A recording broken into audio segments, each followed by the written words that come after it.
सुनो प्रिय बच्चों, उसी के आगे आप देखिए, यहाँ पर राम को जब ये सूचना मिलती है कि उत्तर दिशा से एक बहुत बड़ा जन समुदाय आ रहा है, उसकी के कारण गगन मंडल में धूल उड़ रही है, पशु और पक्षी दौड़कर आश्रम की तरफ आ रहे हैं। लक्ष्मण के मन में एक शंका हो गई और उन्होंने कहा कि इसका मतलब भैया भरत को अहंकार हो गया और वह यहाँ तक हमारा आपका पीछा करके आ रहे हैं अयोध्या की राज सत्ता पाने के बाद, इसलिए हमको उनसे सावधान होकर के डटना चाहिए।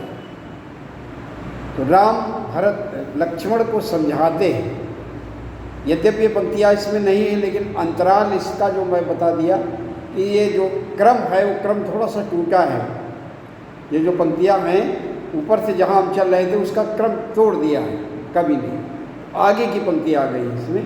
आगे की पंक्तियों में देखिए यहाँ शुरू होता है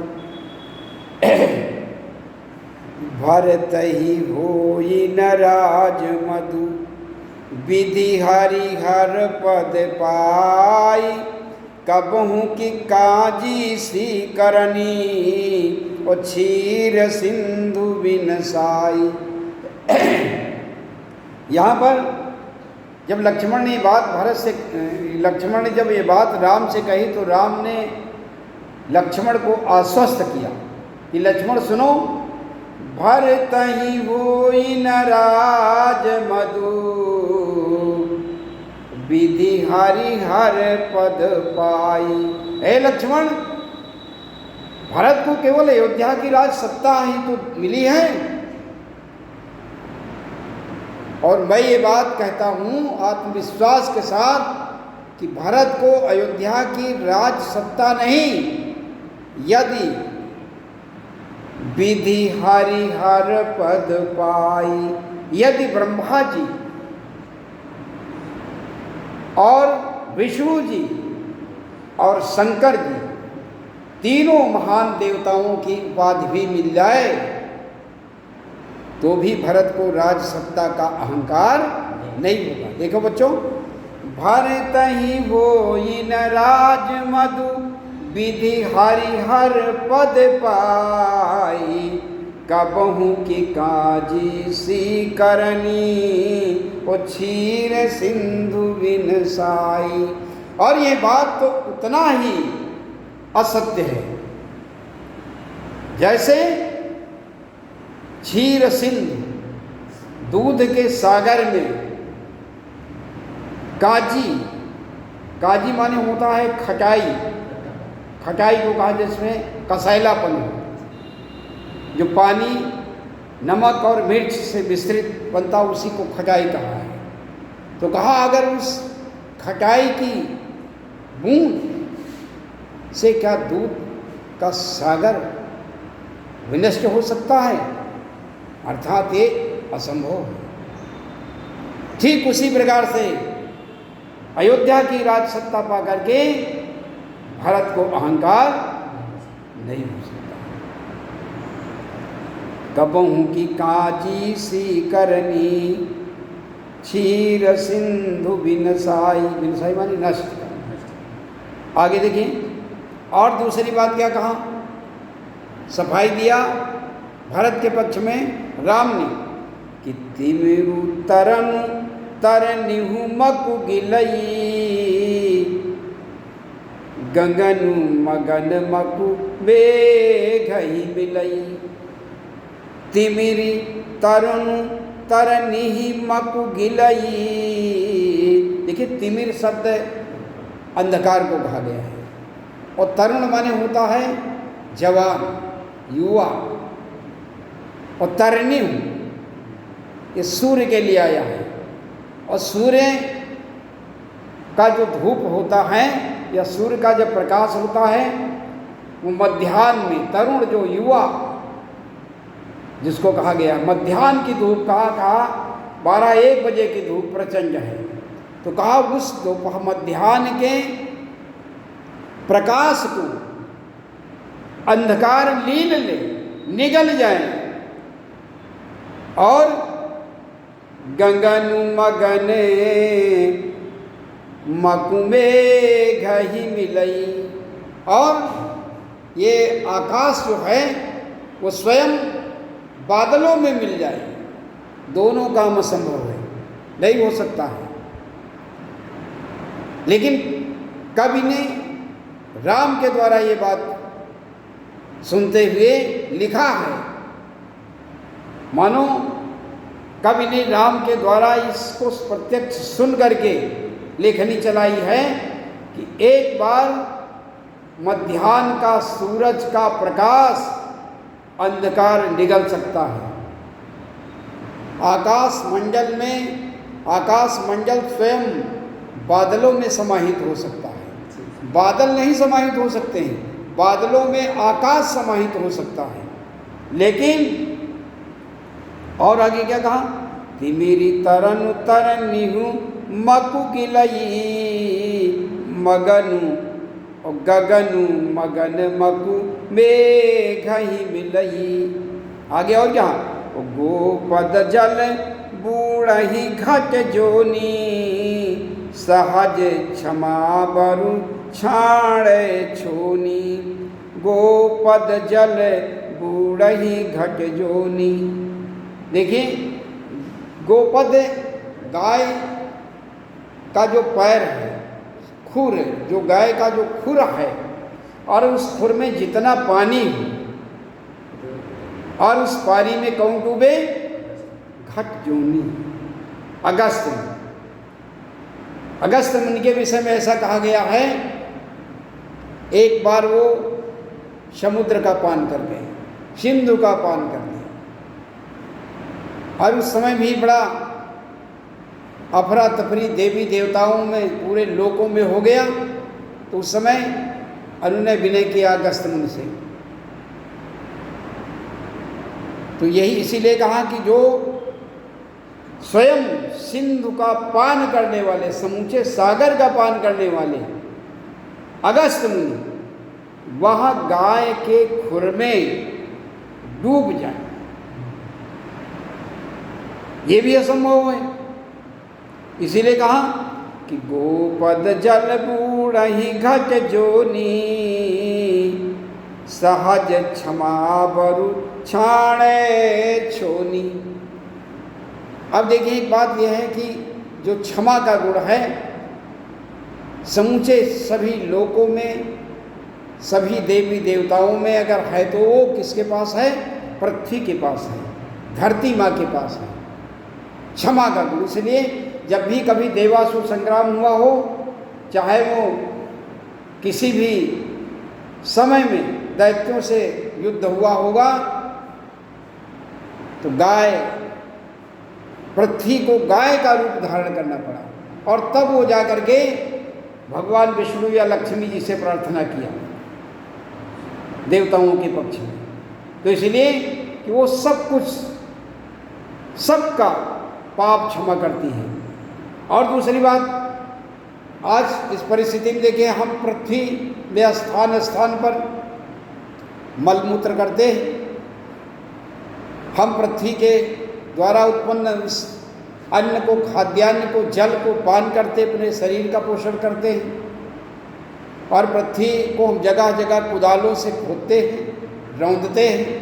लेकिन पृथ्वी के अंदर एक ऐसी क्षमा की भावना है कि सभी के पापों को वो स्वयं बर्दाश्त करते हुए फिर भी सबको अभय वरदान देती है। इसीलिए कहा कि सहज क्षमा बरु छाणे छोनी। छोनी पृथ्वी को कहा गया, छौनी, छोनी छौनी।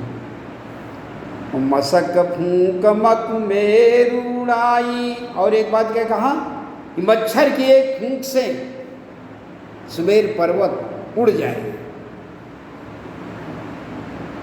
मच्छर की एक सामान्य फूंक से सवेर पर्वत उड़ जाए, लेकिन इसके बाद भी कोई न मसक फूंक मक मेरु उड़ाई, ओ कोई न नृप मधु भरत ही भाई। हे लक्ष्मण, इसके बाद भी ये जो जितने असंभव कार्य में बता रहे हैं ये सब संभव हो जाएं, लेकिन उसके बाद भी भरत को राज सत्ता का अहंकार नहीं होगा। और एक बात क्या कहा कि लखन तुम्हार शपथ पितुआना, वो सुचि सुबंधु नहीं भरत समाना। कहा कि लक्ष्मण में अपने पिता और आपकी शपथ खा करके ये बात कहता हूं कि भरत के अंदर जो पवित्रता है, जो भाइयों के संबंधों की प्रगाढ़ता है, वह दूसरे किसी के पास नहीं है। एक भाई के दूसरे भाई से जो संबंधों की प्रगाढ़ता है, पवित्रता है, भरत के सिवा किसी दूसरे के पास नहीं है। और एक बात क्या कहा कि सगुन खीर अवगुण जलताता, मिलई रचई पर पंचु विधाता। और कहा कि देखिए,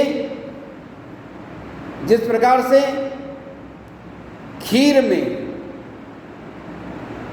दूध भी है, जल भी है, दोनों, और दोनों के गुण अलग अलग हैं। दुग्ध को अमृत कहा गया है,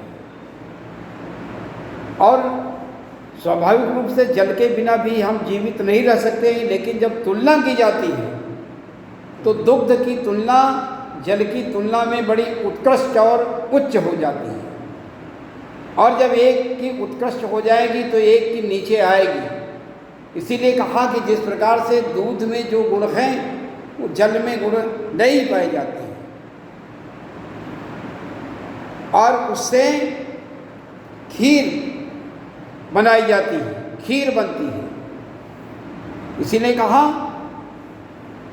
कि एक सगुन खीर अवगुण जलताता, मिलई रचई पर पंचु विधाता। ये सब मिल करके सब ये ब्रह्मा जी के द्वारा जो ये सब रचना की गई है, उस रचना में ये भी दो तत्व आते हैं, और इन दोनों तत्वों में भरत क्या है? भरतु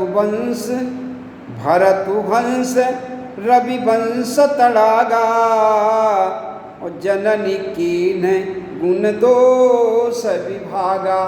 देखिए, अब यहाँ पर गोस्वामी तुलसीदास जी ने कहा कि भरत एक राजहंस है। ये रघुकुल का जो वंश है, उस वंश एक तालाब, एक सागर के समान है, एक सरोवर के समान है, और भरत एक हंस के समान है, और ऐसा सागर जिसमें जो दुग्ध से लबालब है, और उस दूध से पानी को अलग करने की क्षमता जो है अगर किसी पक्षी में है तो किसके अंदर है? हंस के अंदर है। हंस ही दूध और पानी को अलग कर सकता है। ठीक वही गुण भरत के अंदर यहाँ पर कवि ने दर्शाने का प्रयास किया है कि समूचे रघुकुल वंश में भरत एक ऐसा प्राणी है जो इस रघुकुल रूपी महासागर से गुण और अवगुण को विभेद कर सकता है, अलग कर सकता है। तो गही गुण पय तजी अवगुण वारी, वारी माने होता है जल, माने वो दूध को अलग कर सकता है पानी से। पय माने दूध होता है। उन्निज जस जगत की न्यूजियारी, ठीक उसी प्रकार से भरत का उच्च धवल यश है। जिस प्रकार से उस रघुवंश रूपी सागर में दूध और पानी दोनों तत्व मिले हुए हैं, लेकिन दूध एक अलग छवि दूध की दिखाई पड़ती है। ठीक उसी प्रकार से इस तरह वंश रूपी सागर में अकेले एक भरत ऐसे हैं जिनका कीर्ति अत्यंत धवल है, यश जिनका हमेशा याद करने लायक रहेगा। कहत भरत गुण शीलु सुभावु, प्रेम पयोधि मगन रघुराऊ। और इस प्रकार से राम भरत के उस गुणों का वर्णन करते हुए सभी लोग प्रेम से आनंदानुभूति का अनुभव करते हैं। कवि कहता है कि सुनि रघुबर बानी विबुध, ओ देखी भरत पर हेतु, सकल सराहत राम सो, ओ प्रभु को कृपा निकेतु। अब देखिए यहाँ पर जब राम के मुखार बिंद से भरत के चरित्र का वर्णन जब हो रहा है, उस समय उनके परिजन और पुरजन तो सुन ही रहे हैं, साथ साथ आकाश मंडल से स्वर्ग लोक से सभी देवी और देवता भी सुन रहे हैं। और इन राम के मुखारबिंद से सुन करके देवी देवताओं के द्वारा राम के भरत के इस प्रकार के सुंदर गुणों का वर्णन राम के मुखारबिंदु से सुन करके भरत पर स्वाभाविक प्रेम और बढ़ जाता है। सुनि रघुबर बानी विबुध, देखी भरत पर हेतु, माने भरत पर इतना प्रेम राम का देख करके सकल सराहत राम सो, और प्रभु सो प्रभु को कृपा निकेतु। और सभी भरत के गुणों का, सभी भरत के गुणों का सुन करके राम के मुखार बिंदु से और अत्यंत भरत से लगाव बढ़ जाता है। भरत के प्रति सभी देवी देवताओं का भी लगाव बढ़ जाता है। और राम के द्वारा जो इस प्रकार से उच्च उत्कृष्ट चरित्र का वर्णन किया जाता है, ये बात सुन करके सभी देवता राम को भी नमन करते हैं, अभिवादन करते हैं। मैं आज अपनी बात को यहीं पर विराम देता हूँ। सभी को धन्यवाद।